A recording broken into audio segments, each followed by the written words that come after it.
Hi guys. Okay, sorry it took so long today. It's been a really crazy day with Mrs. Green's doctor's appointment, and we are trying to get Max scheduled for his belly button procedure.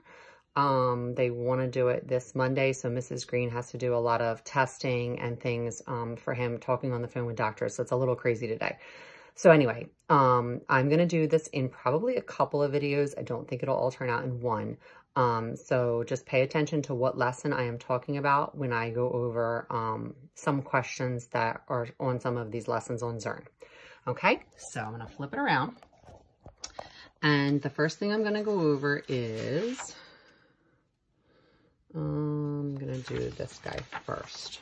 Okay, so a dentist's rectangle measures 3.5 units by 2 1/3 units. What is its area? So the first thing you have to do is draw a rectangular unit here, okay? And we have to divide it into 4 squares. So the first thing we're going to do is put 3.5, which we got that from up here, and 2 1/3, which we got that from up here. So everyone kind of labels its own box. So now we're going to kind of fill in a 4 square kind of a game almost. You can think of it like that. 3 times 2 is 6. So now you fill in that box. 3 times 1/3 is going to be 3 times 1.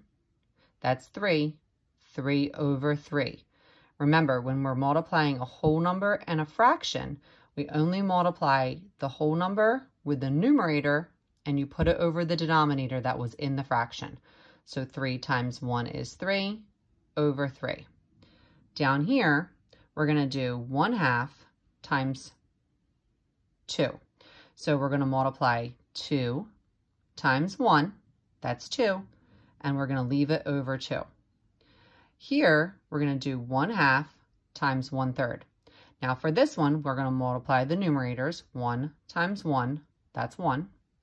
The denominators, 3 times 2, that's 6. So you get 1/6. Then we're going to bring it all down here, and we're going to add them all up together to find the total. So now this one's a little easier because we know 2 over 2 is 1 whole. 3 over 3 is 1 whole. And then we know 1/6 we'll just bring down here as 1/6. Typically, you have to change all of the denominators to be the same, which you're going to see in the next problem. But this one works out good that that is 1 whole. So then you would do 6 plus 1 is 7, plus 1 is 8, plus 1/6 would be 8 1/6 units squared. It's always going to be units squared because you're multiplying the length times the width. Okay? So that's an example of a problem like that. I'm going to go on to this problem now. A rectangle measures 3 1/3 inches by 2 1/2 inches. What is its area? Okay, so again, 3 1/3 is how we label the top. 2 1/2. And you're going to cut it into the 4 squares. Okay, I always make this one a little bigger because they're typically the bigger numbers, but that doesn't really matter too much. 2 times 3 is 6.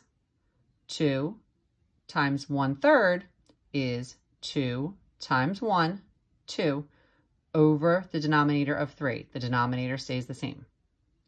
Then down here we have 1/2 times 3. So 3 times 1 is 3. Keep it over the denominator of 2. 1/2 times 1/3 is going to be 1/6 because 1 and 1 is 1, 2 and 3 is 6. So now down here, we're going to add up all of these. But in order to add up our fractions, we have to make sure the denominators are the same. So don't worry about the 6 too much right now. That's a whole number. We're just going to bring that down. Now we need to change 3 over 2 to have a 6 on the bottom as our denominator. So you do 2 times 3 to get to 6. So you're going to multiply this numerator times 3, 3 times 3, and it becomes 9. Over here we have 2/3. I need my denominator to be a 6. So 3 times 2 is 6. And since we did it times 2, we have to do the numerator times 2. 2 times 2 is 4. And then we bring down the last one. Now they all have the same denominator, so we can easily add them up, and it would be 14 over 6. Now we can't leave it like that because we know that's a top-heavy problem. So we're going to need to change that. It's an improper fraction.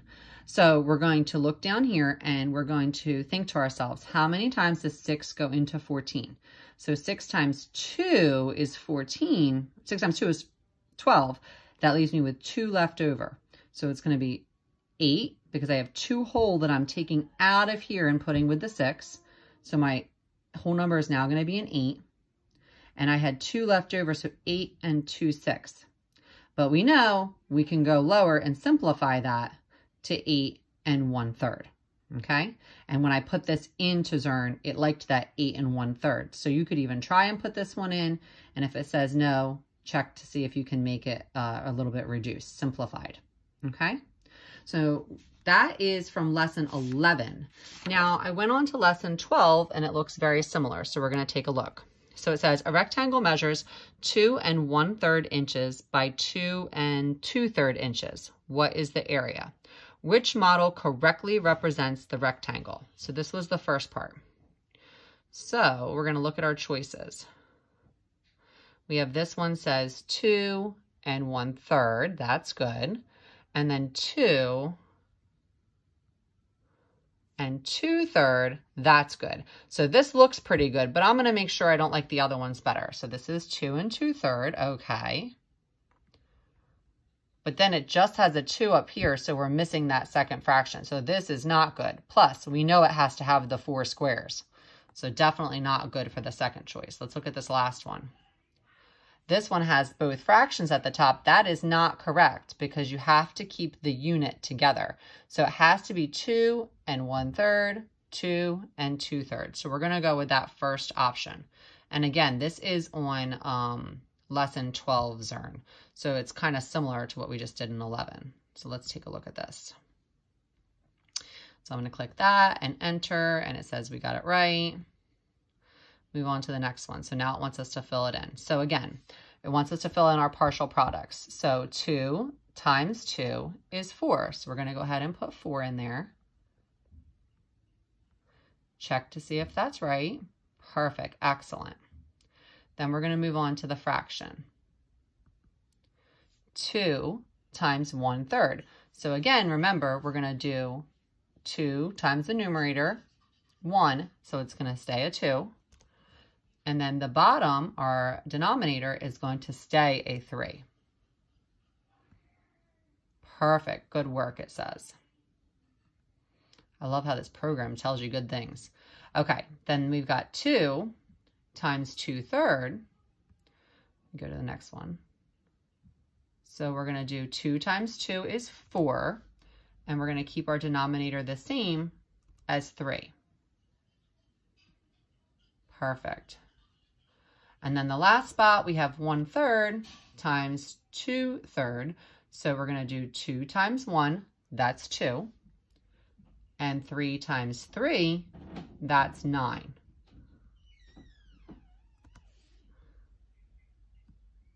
Perfect. So it said that we did all of our partial products correctly. So now you have to move on to the next part. Now we have to add all of our partial products together to get our final answer. And what unit are we doing? We're doing inches squared because we are finding the area. Now, in order to do this, you need to write it down a little bit because it does take a minute to convert your denominators. So I'm going to bring my paper over here and hopefully not mess it up here. I'm in Max's room. It's a hot mess in here. Please excuse. Okay, so we have 4. So hard to video and write at the same time. Sorry, guys. 4 plus 2/3 plus 4/3 plus 2/9. So now we need to make our denominators common denominators here. So the 4 we're just going to bring down because we're going to leave that a whole number. But when you're looking at the 3s and the 9, we know these 3s can turn into a 9. So I'm going to get them to have a denominator of a 9. So in order to make this 3 a 9, I do 3 times 3 is 9. So I have to do 3 times 2, and that's going to become a 6. This one's going to become a 9. So 3 times 3 was 9. 4 times 3 is 12. And then we have 2 over 9 as well here. So now we need to add up our numerators. Okay, so we have 12, 6, and 2. Add those up, and we're going to have 20. So 4 plus 20 over 9. Okay, we can't leave it top heavy and improper like that, so we need to take out some whole numbers. Well, we know that 9 times 2 is 18, so I'm going to put 2 into my whole number and make that a 6. And that's going to leave me with 20 minus 18, so 2 left over 9, which is going to make it 6 and 2/9 inches squared. Okay, so let's try and put this in here and see if Mrs. Green got this right, because it has been a long day. 2/9.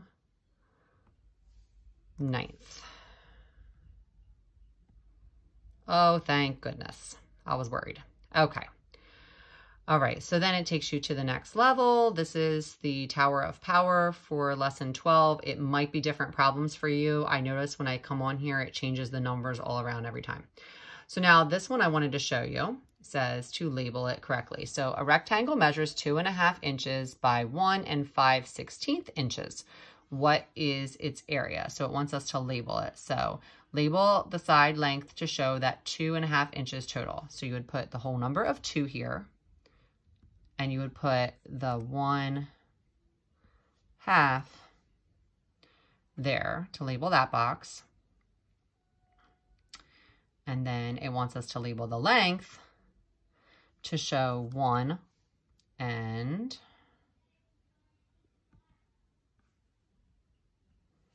5/16. Enter. Okay. So now I want you to do the partial products. So again, you do 1 times 2 is 2.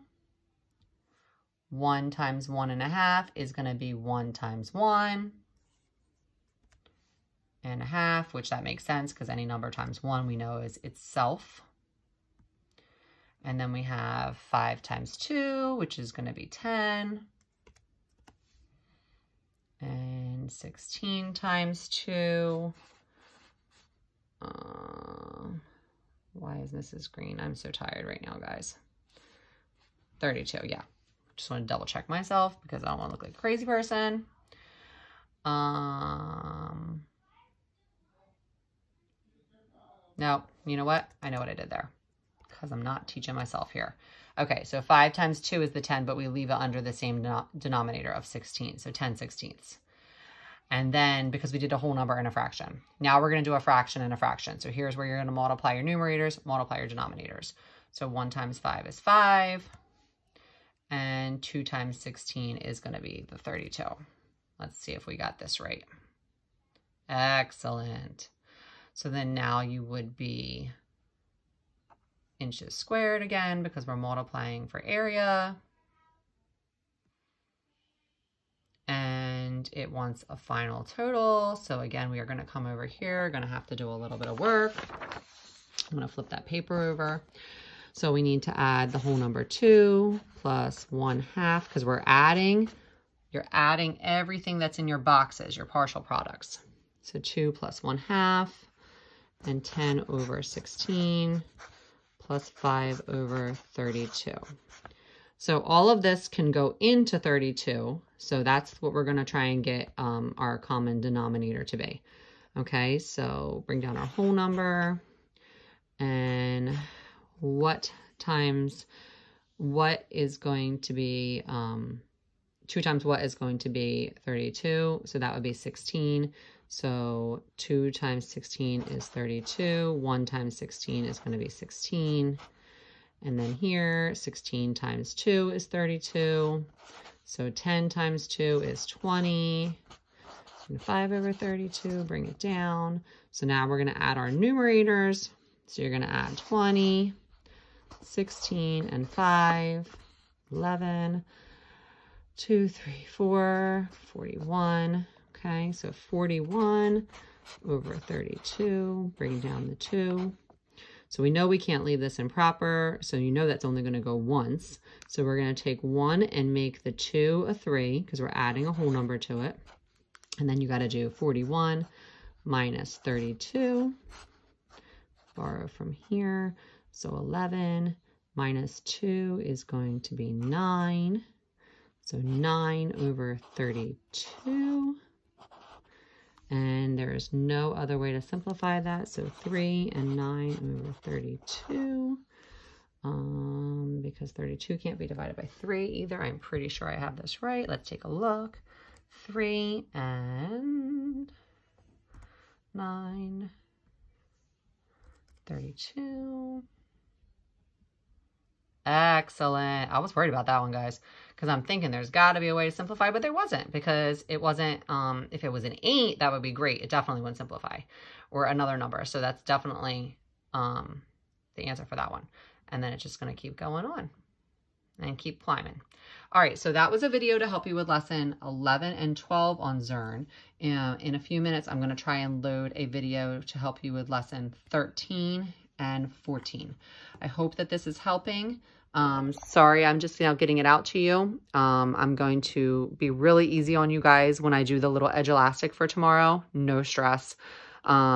If it's taking a while to get through these Zearn lessons and you're trying and it has to give you hints and then it tells you to try another one on your own, this score from Zearn is not going to affect your grade. I'm looking to make sure that you're completing and increasing on your levels. So I don't want you freaking out about that at all. And again, with Edge Elastic, I want you trying. If I can see you're trying and you're doing pretty good with it, you're going to end up with a good 4th marking period math grade. Okay? Love you guys. See you in a few minutes with lesson 13 and 14 tips.